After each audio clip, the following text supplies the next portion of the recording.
नमस्कार दोस्तों, स्वागत है आप सबका आज की हमारी इस नई वीडियो में। अभी तक अपनी लास्ट वीडियोज़ में हम क्वेश्चन नंबर 1.9 तक डिस्कस कर चुके हैं। इस वीडियो में अब हम फर्दर क्वेश्चंस की बात करेंगे। क्वेश्चन नंबर 1.10 को सोल्व करने का प्रयास करते हैं। An electric dipole with dipole movement 4 × 10⁻⁹ coulomb metre is aligned at 30 degree with the direction of uniform electric field of magnitude 5 × 10⁻⁴ newton per coulomb. Calculate the magnitude of torque acting on the dipole. यानी हमें एक uniform electric field दिया गया है जिसकी value 5 × 10⁻⁴ newton per coulomb है, और हमें एक डाइपोल दी गई है जिसकी डाइपोल मूवमेंट की वैल्यू है 4 × 10⁻⁹ कूलमीटर, जो कि 30 डिग्री का एंगल बना रहे हैं किसके साथ? यूनिफॉर्म इलेक्ट्रिक फील्ड के साथ। और हमें कैलकुलेट करना है torque acting on the dipole, यानी हमें उस डाइपोल पर लगने वाला टॉर्क कैलकुलेट करना है जो कि इलेक्ट्रिक फील्ड की वजह से लग रहा है। सबसे पहले हम इन सभी गिवन क्वांटिटीज़ को डायग्राम की फॉर्म में नोट कर लेते हैं ताकि हमें क्वेश्चन समझने में आसानी हो। इलेक्ट्रिक फील्ड को, यूनिफॉर्म इलेक्ट्रिक फील्ड को हमेशा पैरेलल लाइन से शो करते हैं, जैसे हम शो कर रहे हैं। इस यूनिफॉर्म इलेक्ट्रिक फील्ड की जो वैल्यू है, जो मैग्नीट्यूड है, वो हमें दी गई है 5 × 10⁻⁴ न्यूटन पर कूलम। ये यूनिफॉर्म इलेक्ट्रिक फील्ड की वैल्यू हमें गिवन है, और हमें एक डाइपोल दिया गया है जो कि 30 डिग्री का एंगल बना रहा है यूनिफॉर्म इलेक्ट्रिक फील्ड के साथ। और इस इस डाइपोल मूवमेंट की वैल्यू है जो, वो भी हमें गिवन है 4 × 10⁻⁹ कूलम मीटर। ये यूनिफॉर्म इलेक्ट्रिक फील्ड की डाइपोल मूवमेंट की वैल्यू है, और ये यूनिफॉर्म इलेक्ट्रिक फील्ड की वैल्यू है। अब हमसे जो टॉर्क पूछा गया है उसका फॉर्मूला हमें सबसे पहले पता होना चाहिए। कंसेप्ट्स में हमने टॉर्क का फॉर्मूला ज़रूर पढ़ा होगा। वह टॉर्क का फॉर्मूला होता है जो PE sin थीटा। इसके अंदर जो P है ये है डाइपोल मूवमेंट। यहाँ पर डाइपोल मूवमेंट की वैल्यू हमें पुट करनी होगी, और जो E है वो यूनिफॉर्म इलेक्ट्रिक फील्ड की बात कर रहा है। साइन थीटा में जो थीटा है वो यूनिफॉर्म इलेक्ट्रिक फील्ड और डाइपोल मूवमेंट के बीच का एंगल है। अब हमें सिंपली नॉर्मली सभी वैल्यूज़ को इस फॉर्मूले के अंदर पुट करना है और अपने आंसर को पा लेना है। P की वैल्यू यानी डाइपोल मूवमेंट की वैल्यू है जो 4 × 10⁻⁹, और जो E यानी यूनिफॉर्म इलेक्ट्रिक फील्ड है इसकी वैल्यू है जो 5 × 10⁻⁴, और जो साइन थीटा की जगह हम अगर 30 पुट करेंगे तो साइन 30 की वैल्यू होगी वो 1/2 होगी, यानी 1/2। 4 5 जा 20, 20/2 यानी 10 मल्टीप्लाई 10⁻⁹ है और 10⁴ है, मतलब 10⁻⁻5।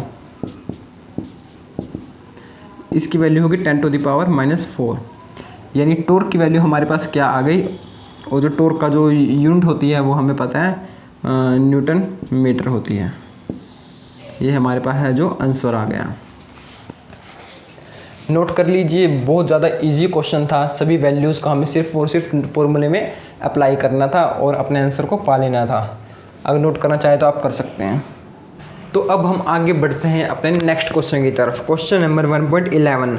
अ polythene piece rubbed with wool is found to have a negative charge of 3 × 10⁻⁷ coulomb. जब एक पॉलीथीन पीस को वूल के साथ रब किया जाता है तो नेगेटिव चार्ज जिसका मैग्नीट्यूड 3 × 10⁻⁷ कूलम ये अपीयर होता है किसी एक बॉडी पर। वो किस बॉडी पर अपीयर होगा ये हमसे पूछा गया है फर्स्ट पार्ट में। Estimate the number of electron transfer from which to which, यानी किस बॉडी से किस बॉडी पर इलेक्ट्रॉन ट्रांसफर हुए हैं जिसकी वजह से नेगेटिव चार्ज अपीयर हुआ है किसी एक बॉडी पर। ये हमें खुद पता होना चाहिए, ये क्वेश्चन में हमें नहीं बताया जाएगा, क्योंकि बोर्ड के एग्ज़ाम में मोस्ट प्रोबेबली आपसे पूछा जा सकता है कि दो पेयर दे देंगे आपको, जिनको रब करने के बाद हमें बताना होगा किस बॉडी पर नेगेटिव चार्ज अपीयर होगा और किस बॉडी पर पॉजिटिव चार्ज अपीयर होगा। पॉलीथीन और वूल के केस में जो नेगेटिव चार्ज अपीयर होगा वो पॉलीथीन पर होगा, क्योंकि वूल अपने इलेक्ट्रॉन लूज़ कर देगा आसानी से, जो कि पॉलीथीन पर जाके चिपक जाएंगे, तो पॉलीथीन नेगेटिव चार्ज हो जाएगा। तो हमें फर्स्ट पार्ट में estimate the number of electron count करने हैं। जब भी हम पॉलीथीन को रब करेंगे वूल के साथ, वूल के साथ जब रब करेंगे हम, तो नंबर ऑफ़ इलेक्ट्रॉन यहाँ से यहाँ ट्रांसफ़र हो जाएंगे, जिसकी वजह से ये नेगेटिव चार्ज हो जाएगी और ये है जो पॉजिटिव चार्ज हो जाएगी। जो चार्ज का फॉर्मूला होता है, जो बेसिक चार्ज का फॉर्मूला होता है वो है Ne, जो E है इलेक्ट्रॉनिक चार्ज, जो सबसे बेसिक यूनिट होती है चार्ज की। Q है जो चार्ज है, चार्ज की वैल्यू हमें दी गई है जो कि -3 × 10⁻⁻⁷ कूलम, जो कि ऊपर स्टेटमेंट में ही दी गई है। और E होता है जो इलेक्ट्रॉनिक चार्ज, एक सिंगल इलेक्ट्रॉन पर कितना चार्ज होता है, वो होता है 1.6 × 10⁻⁻19 कूलम। ये सिंगल इलेक्ट्रॉन पर चार्ज होता है। नंबर ऑफ जितने इलेक्ट्रॉन यहाँ से यहाँ ट्रांसफ़र होंगे, उनकी जितने नंबर ऑफ इलेक्ट्रॉन ट्रांसफ़र होंगे उनकी मल्टीप्लाई हो जाएगी इसके साथ, सिंगल इलेक्ट्रॉन पर जितना चार्ज होगा तो वो टोटल चार्ज आ जाएगा। तो टोटल चार्ज की वैल्यू Q हमें क्वेश्चन में ही दी गई है और इलेक्ट्रॉन की वैल्यू हम जानते हैं, इलेक्ट्रॉनिक चार्ज की वैल्यू। तो हमें नंबर ऑफ इलेक्ट्रॉन कैलकुलेट करने हैं, तो सिंपली इस फॉर्मूले के अंदर पुट कर देंगे हम, जिससे हमारे पास नंबर ऑफ इलेक्ट्रॉन आ जाएंगे। Q की वैल्यू होगी जो -3 × 10⁻⁷ coulomb is equal to n, हमें कैलकुलेट करना है इलेक्ट्रॉनिक चार्ज की वैल्यू है जो वो है -1.6 × 10⁻⁻19 कूलम। यहाँ से सिंपली हम n की वैल्यू कैलकुलेट कर लेंगे, माइनस से माइनस मर गया, और जो 3 × 10⁻⁷ डिवाइड बाय 1.6 × 10⁻⁻19, इसको इससे डिवाइड करेंगे। 1.6 को अप्रोक्सीमेटली ये आएगा 1.85 के अप्रोक्स आएगा। आप कैलकुलेट कर लें, कैलकुलेशन आपका पार्ट है, 10⁻12। इतना आंसर आ जाएगा आपके पास अप्रोक्सीमेटली। तो नंबर ऑफ़ इलेक्ट्रॉन, इतने नंबर ऑफ़ इलेक्ट्रॉन है जो यहाँ से यहाँ ट्रांसफ़र हुए, ताकि इस पर चार्ज है जो -3 × 10⁻⁷ कूलम आ जाए। तो नंबर ऑफ़ इलेक्ट्रॉन हमने कैलकुलेट कर लिया जो फर्स्ट पार्ट में हमसे पूछा गया था। अब हम देखते हैं सेकंड पार्ट में हमसे क्या पूछा जा रहा है। Is there transfer of mass from wool to polythene, क्या वूल से पॉलीथीन में कुछ मास भी ट्रांसफ़र हुआ है।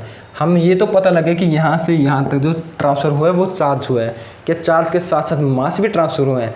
बिल्कुल हाँ, क्योंकि चार्ज कभी भी मास के बिना एग्जिस्ट नहीं कर सकता। किसी भी बॉडी का अगर चार्ज है, इसका मतलब उसका अपना मास भी है। इलेक्ट्रॉन का मास भले ही निग्लिजिबल हो, लेकिन उसका मास तो होता है, जो कि मास ऑफ इलेक्ट्रॉन हमने पढ़ा था 9.1 × 10⁻31 kg। ये इलेक्ट्रॉन का मास होता है, मतलब नंबर ऑफ इलेक्ट्रॉन जो यहाँ से यहाँ ट्रांसफ़र हुए हैं उनका मास भी ट्रांसफ़र हुआ है। तो जितने नंबर ऑफ इलेक्ट्रॉन ट्रांसफ़र हुए हैं उनकी मल्टीप्लाई हो जाएगी एक सिंगल इलेक्ट्रॉन के मास से, जिससे हमें पता लग जाए कितना मास ट्रांसफ़र हुआ है वूल से पॉलीथीन पर। तो मास ट्रांसफ़र हम कैसे कैलकुलेट करेंगे, मास ट्रांसफ़र, मास मल्टीप्लाई हो जाएगी Me की, यानी मास ऑफ इलेक्ट्रॉन की नंबर ऑफ इलेक्ट्रॉन से। मास ऑफ इलेक्ट्रॉन होता है 9.1 × 10⁻⁻31 kg multiply number of electron हमने कैलकुलेट किया 1.85 ×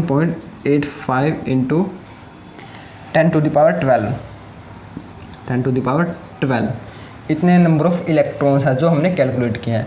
इसको अगर हम सोल्व करते हैं, इसको सोल्व करेंगे, ये अप्रोक्सीमेटली 9 के इक्वल है, ये अप्रोक्सीमेटली जो है 2 के इक्वल है।